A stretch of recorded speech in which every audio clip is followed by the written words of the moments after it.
Hey selectors, welcome to another This Week in WiXoss, your source for all information for both English and Japanese side of WiXoss.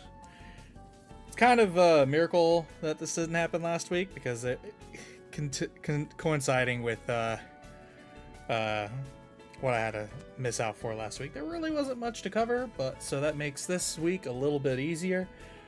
Plus, there's a lot more this week. We'll get to it. So for what we're covering on this set of weeks, English side of the game, we've got Concord Diva spoilers starting.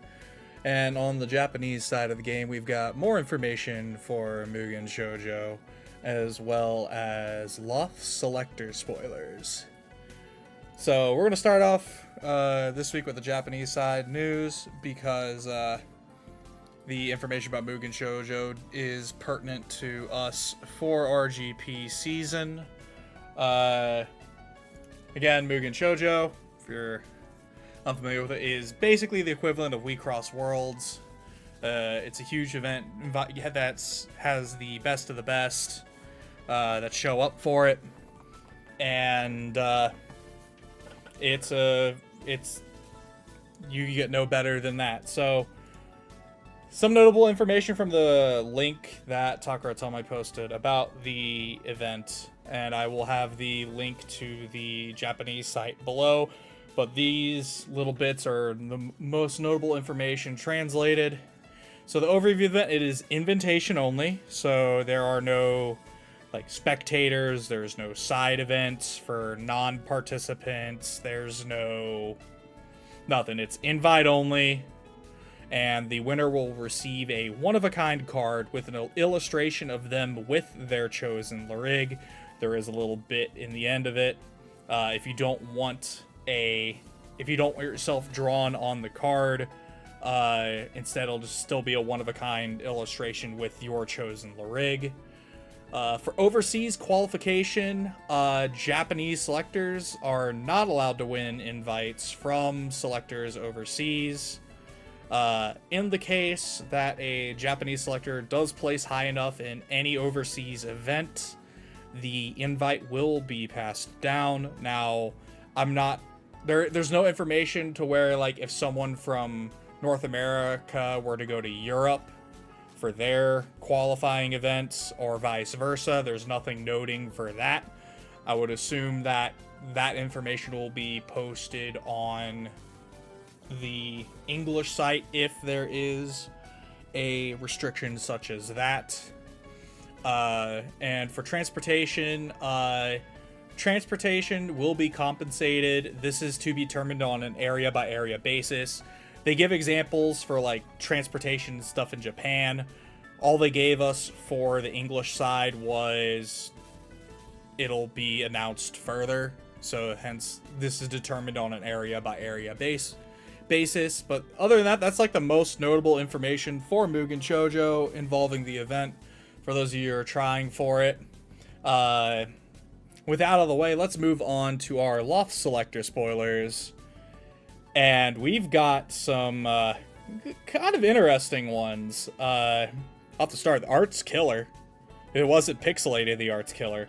Or at least for the first sections. So we saw our arts for Ruko and AKI-LUCKY, or Akira. So for Ruko's signature art coming out of this set, Infinite Force, you look at the top 3 cards of your deck, choose a Signy from amongst them, put it to the field, the rest on the bottom in any order, then target Signy on your field gets auto. When this Signy attacks, up this and it loses all abilities until end of turn. And if you have Recollect 4 or more, additionally you can bounce a Signy on your opponent's field to their hand. This is the base art. I wish I had a better image for all of these. So here's the base art, and here is the UAR of the card. You see, it's I don't think that's signed by her voice actor. It shouldn't be. I think that's just what her signature would be. I can't remember off the top of my head. But there's the UAR version for Infinite Force. Beautiful card. It's one that I would probably actually try to go for. It looks really good.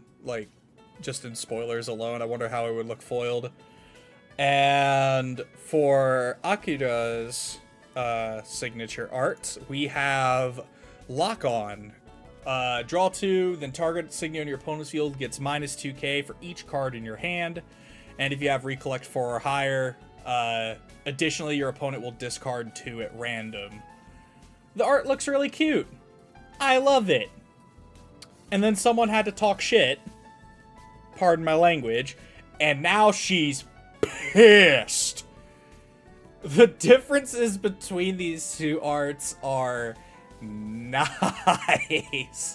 I love the difference between both sides of her. If you're familiar with the story and the lore, you'll notice a lot of stuff in this as well. But I love just showing sides of both of her personalities in the artwork alone. And the art's not that bad either. Like, it's a pretty decent blue art for a discard strategy. So there's her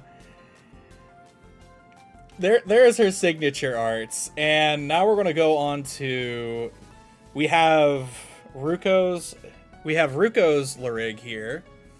So, Auto, at the beginning of your attack phase, if you have a Demon Signy on your field, you draw 1. If you have an Angel Signy on your field, you enter charge 1. Now, keep in mind, when Ruko was spoiled, when Lost Selector was announced, outside of what her effect, we didn't know what her effect was at the time, but we do know that she works with both Angel and Demon Signy. And then her once per game Eternal Principle, you down her.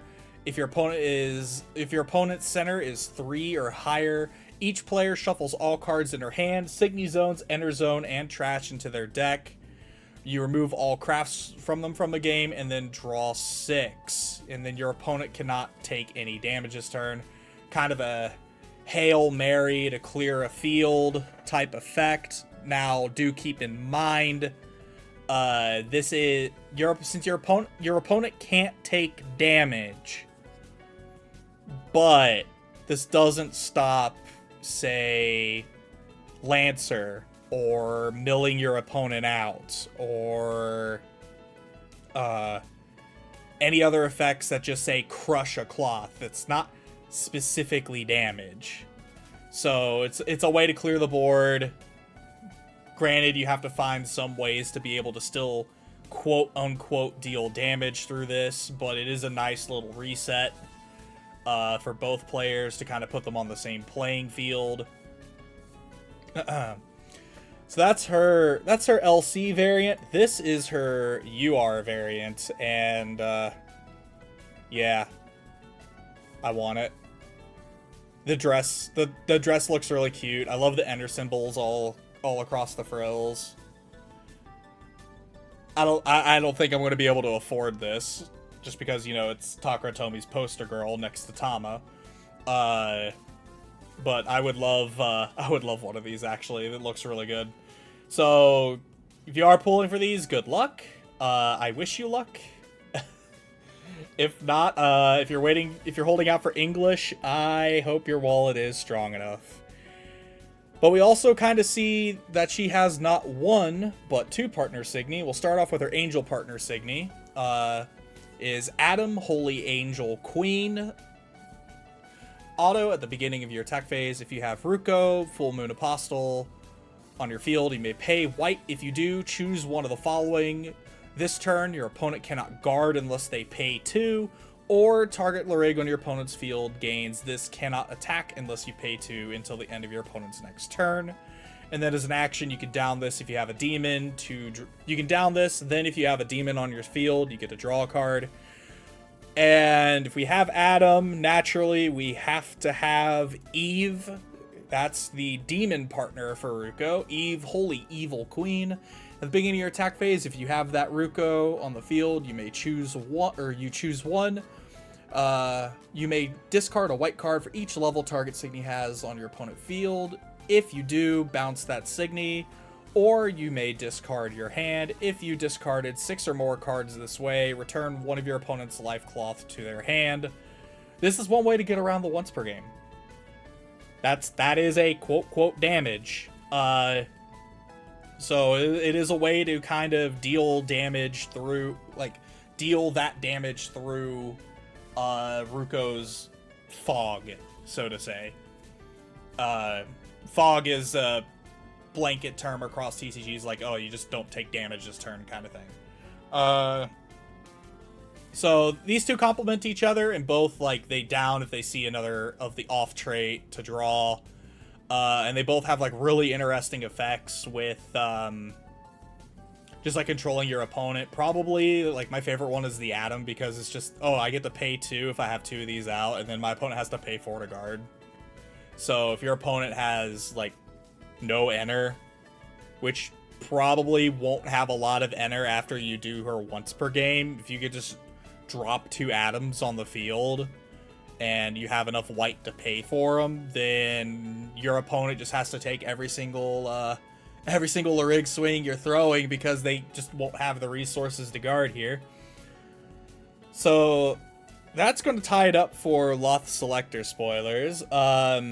If we recall from several weeks ago, there was an announcement of Pre-Para getting a promo within this new era of WiXoss, and we finally get to see what that promo is. No, this is not a piece. This is a art.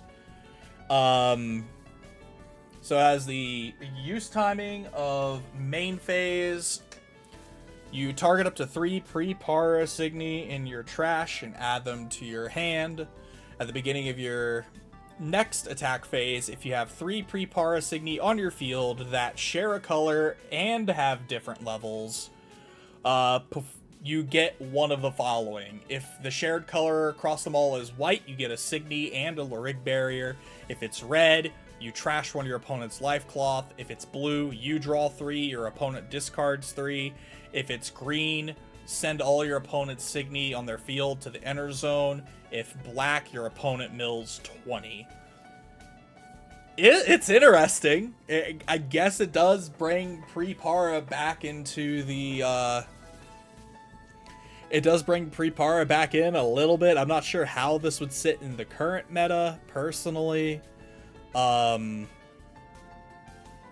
For Japanese, we'll only see when this actually releases. I'm not sure when this does.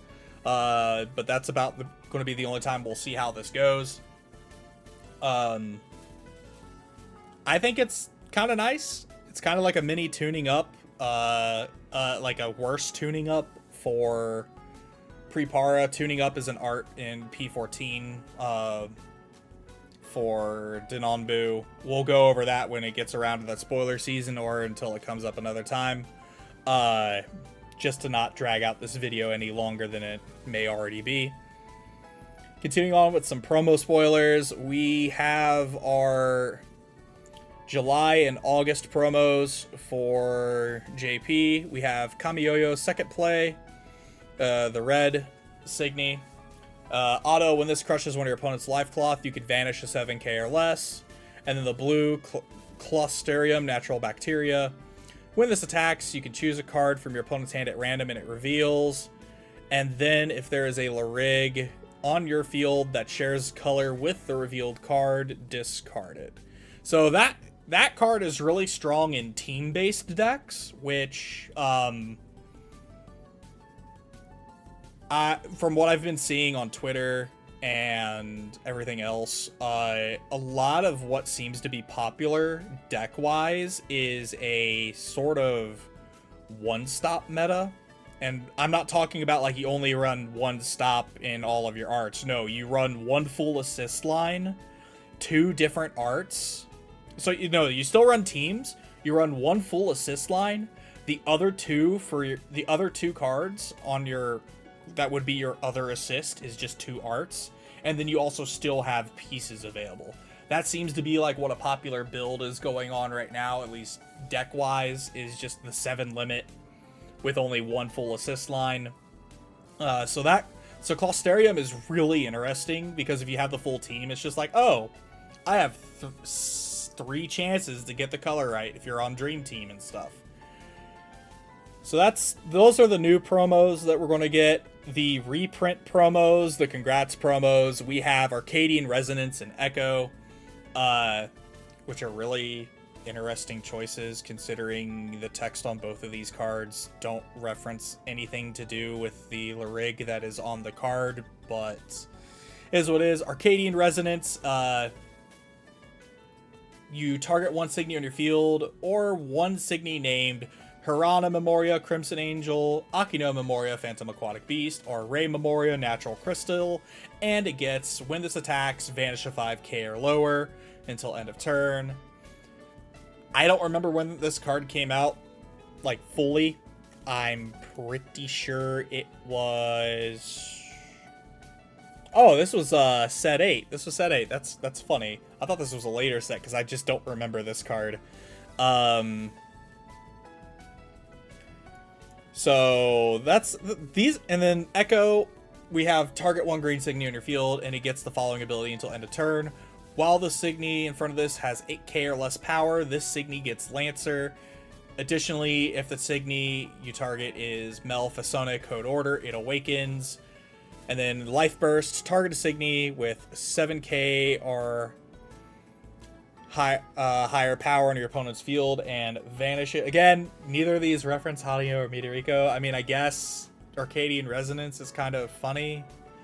I'm just not sure why these promos, but I guess. Because there are just better options for both of the colors, honestly. And then that's going to wrap it up for the Japanese spoilers. So on to our English news, which is just going to be Concord Diva spoilers. All of last week we had the Lyrig spoiled for Concord Diva. So we've got Remember Tempest, Miko Fantasia, as a constant, as long as all the Signy on your field are Desona, your opponent cannot guard unless they pay 1. And at the beginning of your main phase, you reveal the top card of your deck. If it is a Desona card, you draw 1. And then her action exceed 4. The auto abilities of your opponent's Signy do not activate during this turn and the next. It's not as good as original Remember, honestly. Remember having the option select was nice. The original Remember having the option select is nice. I mean, I guess you have the guaranteed guard tax, because this kind of feels like a mash between her level 3 Signy and her level 3 before Desona. And I wish that once per game actually could hit Lyrig too. But it's sad, honestly. I don't think it's that good. Please prove me wrong, though. I like to think everything is good, but this is probably one of the first cards I've looked at and gone, damn, this really is not that good. We have Hirana, step towards the check. On enter, draw 1, enter charge 1. Once per turn, you can pay 2 Desona Signy from your enter zone to vanish a target Signy in your opponent's field that is 10k or less, and then her exceed 4, you discard your entire hand. Your opponent chooses a card from their enter zone and puts it to trash for each Desona card you discard this way, and when this attacks next to this turn, your opponent cannot guard. Now, initially, and this kind of a little bit of hindsight kind of thing, I'm not looking at this as fresh.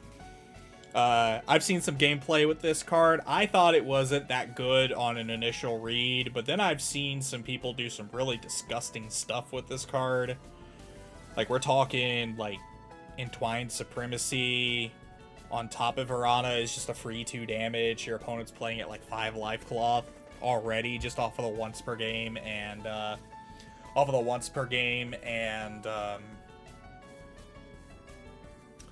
her attack alone. Matter of fact, that exact combo is lethal if your opponent is at 1 cloth, because it doesn't matter what the last burst is. If it's a burst at all, it's not going to stop Hirana, because you can't guard during that attack. So it's actually, like, I've seen some disgusting stuff with this card, and I've got kind of high hopes for it. On speculation purposes, I've got some high hopes for it, considering how close we're going to have Dissona to our Vegas GP.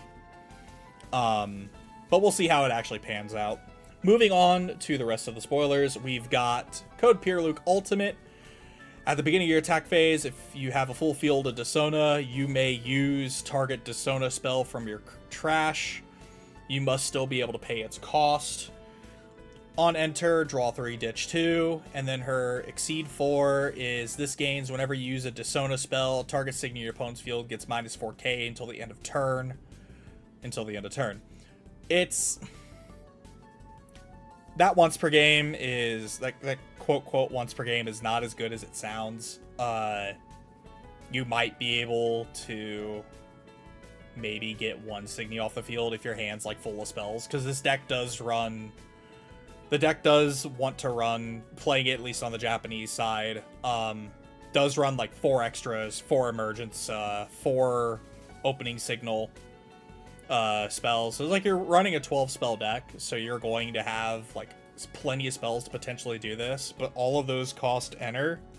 So you're not going to be able to get as much like value off of, you're not going to be able to get as much value off of this as you might think.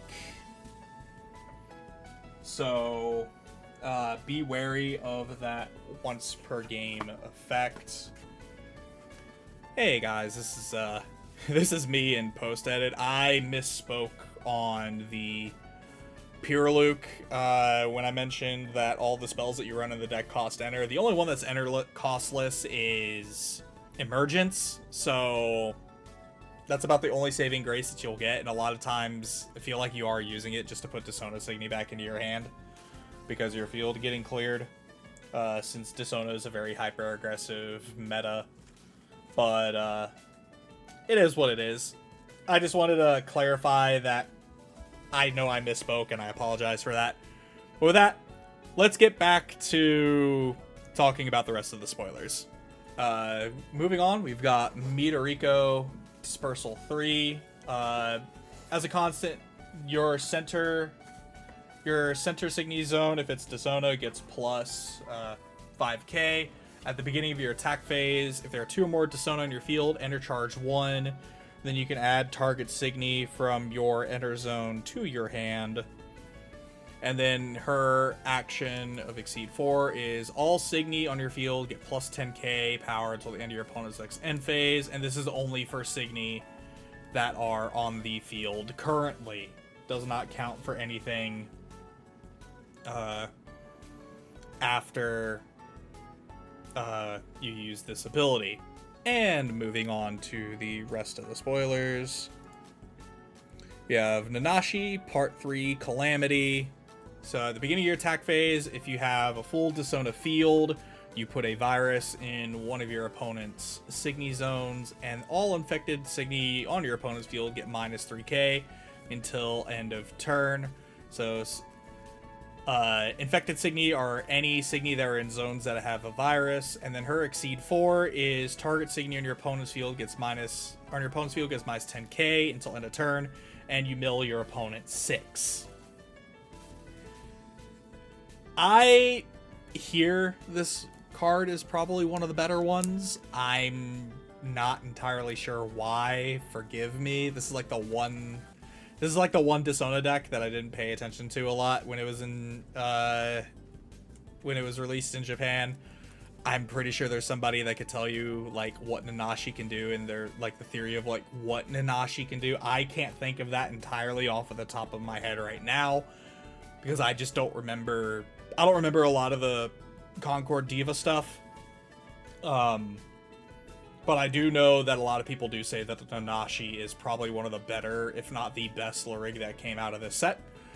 So look forward to stuff with her.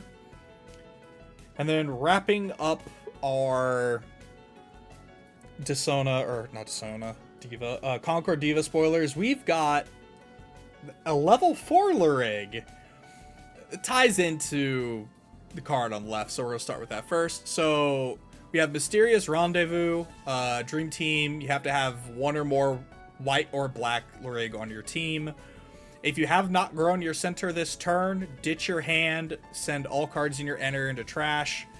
If 5 or more cards were put to trash this way, you turn this face down in the check zone, and your center Larig grows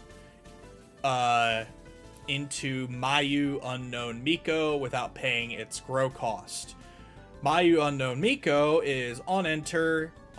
You have to put a card underneath this Larig into the Larig trash. All Signy on your opponent's field lose all of their abilities until end of turn. And then also on enter, you get an additional turn after this one. During that turn, you can only have up to 1 Signy on the field. So keep in mind with this one, we do know that there was a color change rule with,